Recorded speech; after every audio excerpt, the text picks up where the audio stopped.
In the Ladomas family mansion, two kids are seen running around the house, looking for where to hide. The eldest among the two brothers, Daniel, finally finds a safe spot, but it can only contain one person. So, he tells his little brother, Alex, to get in and don't come out. Afterwards, a man with an arrow piercing through his lower body finds Daniel and begs him for help. But instead, Daniel screams that he's here, and all the Ladomas family gathers around, wearing masks. The man is shot multiple times with a crossbow and carried to another room while he cries for help. 30 years later, Grace is about to be married into the Ladomas family. She brings out a cigarette to smoke while she talks to herself about how awful the Ladomas family treats her. But in sincerity, she can't wait to be part of the family, not because they're filthy rich, but because she's so in love with Alex. Meanwhile, Alex has been standing right behind her, listening to what she's been saying. As the couple looks out through the window to their wedding ceremonial ground, Grace thinks Alex's father hates her because he feels she's a gold digger. Alex tells her not to care what they think, as his family consists of horrible people. Daniel, Alex's older brother, walks in to escort both of them outside for the wedding and tells Grace it's not too late to flee. Grace doesn't know what that means and takes it as a joke. After the wedding, Alex and Grace are about to make out in his old room when they're interrupted by Helen, who's been staring at them. This is Alex's aunt. Helen tells Alex she's here to remind him to come to the diner, as the family is waiting for them. Curious, Grace asks what she means by that, and Alex is forced to explain that at midnight, she has to play a family traditional checkers game, where she draws a card, and whatever the outcome is, that is the game they'd have to play. Grace thinks it's weird and asks why they play such games and if she has to win. Alex tells her it's not necessary for her to win and that the family made their fortune through games, so playing checkers is part of their initiation process to welcome a new member to their family. Grace doesn't think much about it, as long as it gets the Ladomas family to accept her, she's ready to play whatever game they present to her. So, she tells Alex to go and buy her 10 minutes to prepare for the game. While the butler plays a fine melody to set the environment for the ceremony to begin, Grace is welcomed by Alex's mom, Becky.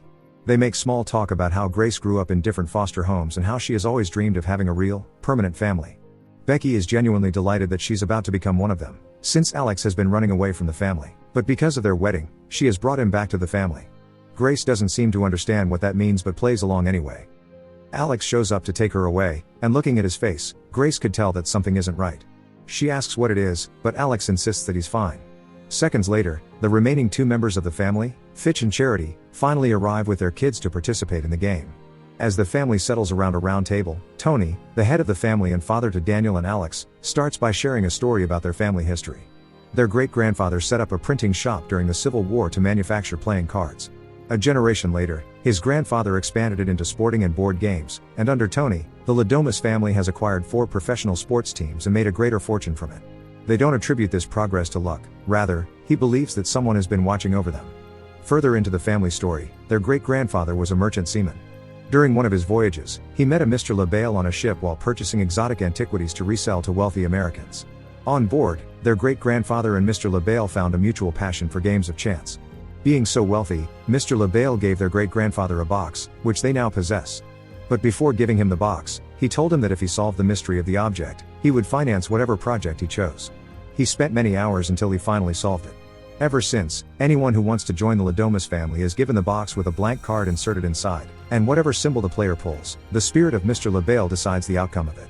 The box is then passed round the family members and finally to Grace, excited and full of joy to finally be part of the family. Grace pulls out a card from the box and shows it to everyone. It says, hide and seek. Alex's eyes turn red immediately, Daniel's face shrinks, and the room grows deathly quiet. Since it's her initiation into the family, Grace gets to hide, while the entire Ladomas family gets to look for her. Still oblivious to the impending situation, Grace raises a toast to Mr. LaBelle, which everyone reluctantly cheers to. Mr. Tony then explains the rules of the game to her. She can hide anywhere in the house, and they will count to 100 before they start looking for her. Grace thinks they have the advantage because it's their house and they have CCTV cameras all over the place, but Mr. Tony assures her that they never use the cameras when playing.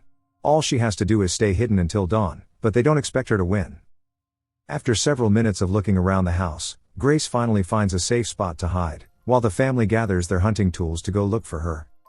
Tired of waiting in the small compartment, Grace decides to come out and look around the house. Alex grabs her from behind and pulls her into a room. At that moment, one of the housemaids enters the same room, looking for one of the kids who left her watch while she was sleeping.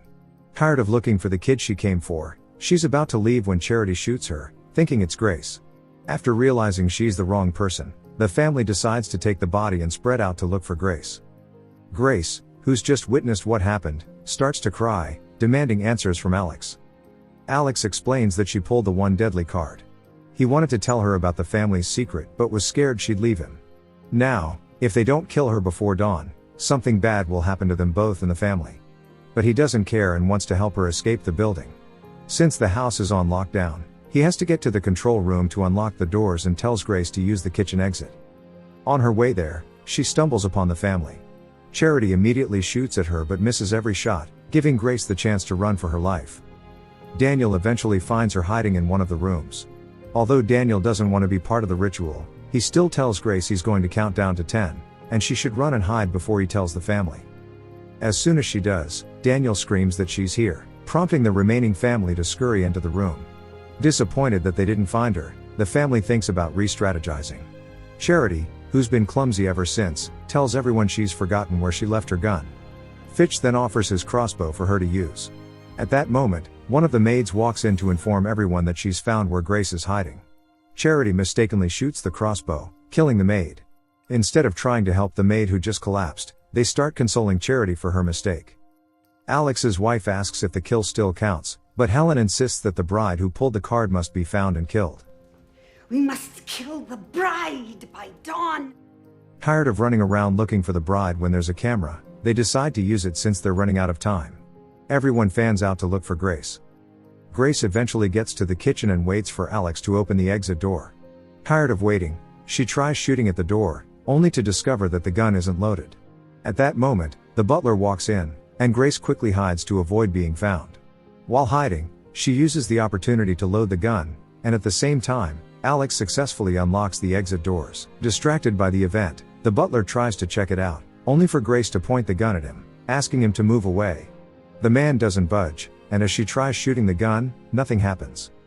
The butler tells her that the ammunition was for display only and takes the gun from her. Grace then grabs a mug and smashes it on the butler's face. He screams in pain and grabs a knife, swinging it at her, so she runs out through another exit. Tony and Daniel eventually get to the control room. Before they can break in, Alex grabs a fire extinguisher and uses it to destroy the control system. Grace tries using the compartment from earlier to hide but finds the last remaining housemaid hiding there. Grace tells her to come out, since they're not looking for her, so she can hide there.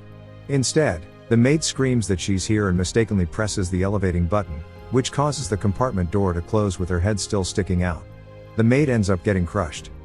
Alex is tied up, and since the security system can't be repaired for now, the exits of the building remain unlocked. The butler reports the death of the last maid.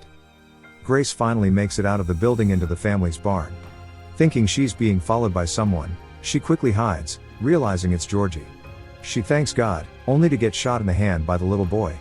She smacks him in return, and he passes out. She takes the torchlight and gets startled by a goat, causing her to fall backward into a cabin in the barn. Looking at her surroundings, she starts puking over the stench of the dead bodies around her. She tries using the old ladder to climb up while using one hand. She makes it to the top, but the ladder falls off since it's weak. She's about to fall backward when she uses her other hand to hold onto the ledge, impaling it on a nail to drag herself out. She starts running again and is found by Daniel's wife. I got you, bitch. Fuck! Finally, Grace finds the gate of the compound with a small opening. She forces her body through it, screaming in pain as the metal tears through her skin. She finds a vehicle and begs the driver to help, but he sees her as a mad person and zooms off. After screaming in frustration, Grace sees the butler approaching her with a car, so she runs to hide. Back with the family, Daniel and Charity are tasked with dumping the bodies of the maids into the cabin, during which they find Georgie. Grace is still running, and the butler uses the car to chase after her. She trips and falls to the ground, so he gets out to subdue her. He's about to shoot her when Grace pushes the gun away and pulls his ear. This allows Grace to use a rope from her wedding dress to tie around the butler's neck and strangle him to death. She takes the car and starts to drive, only for it to suddenly stop. Since it's an electric car, the AI assistant announces that the owner has reported it stolen, so the car is on lockdown. The butler soon arrives, smashes the car window, and shoots Grace with a tranquilizer. The butler calls the family on video to report that he's captured Grace and plays a loud opera song to celebrate, not realizing what's about to happen. The family tries to warn him, but it's too late. Grace kicks him in the head until he loses control of the car, and they crash. Grace makes it out. Daniel appears from behind and reveals that he genuinely doesn't want to kill her, but he must follow the family's tradition. Grace tries to talk him out of it when Daniel hits her with the gun, and she passes out. Grace is tied to a table while the family members gather around to perform the ritual. As they all drink to commence the killing of Grace, Tony starts to puke blood, joined by the others. Realizing it was Daniel who poisoned the drink, he reveals it's just a sedative, and they'll return to normal after a while. He proceeds to untie her. At the same time, Alex breaks free from his bonds and runs out to see what's happening. Eventually, Daniel's wife finds Grace where they're hiding and wants to shoot her on the spot, but Daniel steps in between them, begging his wife not to do anything rash. She shoots him. Grace grabs the gun from her and smacks her with it. Daniel is losing so much blood and is about to die. Grace thanks him before leaving. Tony finds her and is about to perform the ritual right there, only for her to grab an object from the table and hit him with it. Alex finds his brother, who eventually dies in his arms. Alex's mom finds Grace running away and shoots her with a crossbow but misses, confessing it's been a while. She proceeds to attack her, choking Grace, who grabs the card box and smacks her head with it repeatedly until she's dead. Alex walks in to find Grace in the act, and she apologizes. Alex apologizes too, but after learning she'd leave him after all this, he pretends he wants to hug her and grabs her, telling the others she's here. With this, she's held to a table once more, and Alex is given the knife to finish things. Grace shifts her body, and Alex ends up stabbing her instead.